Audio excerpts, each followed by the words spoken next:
नमस्कार, आप देख रहे हैं विकासनामा न्यूज। आपके साथ मैं हूं राशि। आइए खबरों की शुरुआत करेंगे। गौरतलब है कि रविवार को ग्वालियर के मुरार थाना पुलिस ने सुरैयापुरा की रहने वाली रेसलर रानी राणा की शिकायत पर पति प्रिंस और ससुर अनिरुद्ध और सास सुमन राणा के खिलाफ दहेज एक्ट की धाराओं में केस दर्ज किया था। इसी के बाद मंगलवार को दहेज पीड़ित रेसलर सामने आई हैं और अपनी आपबीती मीडिया से साझा की। उन्होंने बताया कि मुरार में एमएच चौराहा स्थित ससुराल में उन्हें दहेज के लिए प्रताड़ित किया जा रहा था। रानी के मुताबिक उसका पति प्रिंस राणा, सास सुमन राणा, ससुर अनिरुद्ध राणा उसे दहेज के लिए लगातार परेशान कर रहे हैं। घर से बाहर निकलना बंद कर दिया है। 5 लाख रुपए की मांग लगातार कर रहे हैं। जब रानी मीना ने अपने मायके से रुपए लाने में असमर्थता बताई तो पति और सास ससुर ने उसके साथ मारपीट करना शुरू कर दी। आखिर में इन लोगों ने उसे घर से बाहर निकाल दिया। रानी के मुताबिक वर्ष 2020 में शादी हुई थी और लाख समझाने के बाद भी जब पति ससुर नहीं माने तो आखिर वो परेशान होकर मुरार थाने पहुंच गई और जहां उन्होंने ससुराल वालों के खिलाफ शिकायत दर्ज कराई है। रानी राणा ग्वालियर के जखोदा गांव की रहने वाली है और बचपन से ही उन्हें पहलवानी करने का शौक रहा है। माता पिता भी कभी उनके खेल में रोड़ा नहीं बने, हर संभव मदद की, यहाँ तक कि खेल के चलते गांव छोड़कर शहर में ठिकाना बनाया। वर्तमान में रानी मुरार के सुरैयापुरा में रहती है। यही वजह है कि रानी राणा कॉलेज के दिनों में मध्य प्रदेश की यूनिवर्सिटी चैंपियन भी रही है। साथ ही उन्होंने मध्य प्रदेश राजस्थान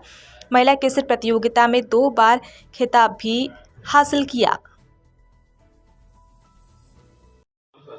मैं रानी राणा अंतर्राष्ट्रीय कुश्ती खिलाड़ी हूँ। बेटी बचाओ बेटी पढ़ाओ की ब्रांड एम्बेसडर भी हूँ और मेरी शादी प्रिंस राणा 2020 में हुई थी उनके साथ में हिंदू रीति रिवाज से। और आए दिन मेरे साथ अत्याचार, शारीरिक रूप से, मानसिक रूप से मुझे तोड़ा जा रहा था।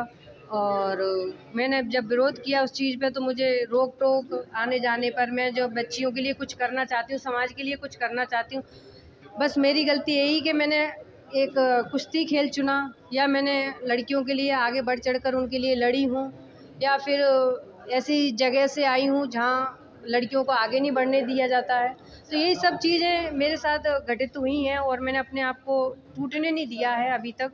जहाँ तक लड़कियाँ टूट जाती हैं बहुत जल्दी, लड़कियाँ कहते हैं कि बहुत एक सॉफ्ट होती हैं, एक नाजुक होती हैं, लेकिन मैं खिलाड़ी भी हूँ, इसलिए मैंने अपने आप को बहुत हिम्मत से बांध रखा है।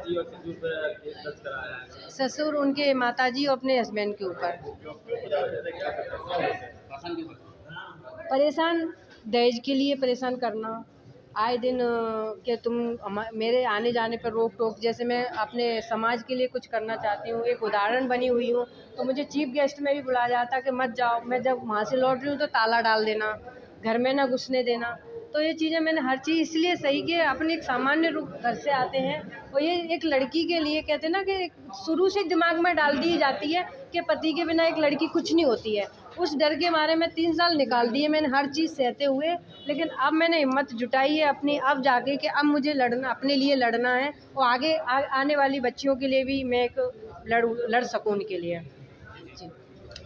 रानी राणा वाले में क्या अपडेट है? रानी राणा वाले मैटर अभी जो मुरार थाने में एक 498 और दहेज एक्ट की जो एफआईआर हुई थी उसमें भी चूँकि मैटर हमारे एक बड़ी प्रतिभावान खिलाड़ी को लेके है तो उसको भी बड़ी हम संजीदगी से ले रहे हैं। अभी 2 दिन पहले एफआईआर हुई है, उसमें कुछ जो फैमिली के मेंबर्स हैं और जो कुछ लोग उनसे संबंध रखते हैं उसके बारे में हम लोग कथन ले रहे हैं और उनके रानी राणा की तरफ से जो अगर कोई एविडेंस अगर वो हमें सबमिट करना चाह रहे तो उनसे भी पत्राचार किया है। जैसा भी उसमें भी विवेचना जो तथ्य आएंगे उस हिसाब से हम उसमें आगे वैधानिक कार्रवाई कर माननीय न्यायालय के सामने पूरे प्रकरण को रखेंगे।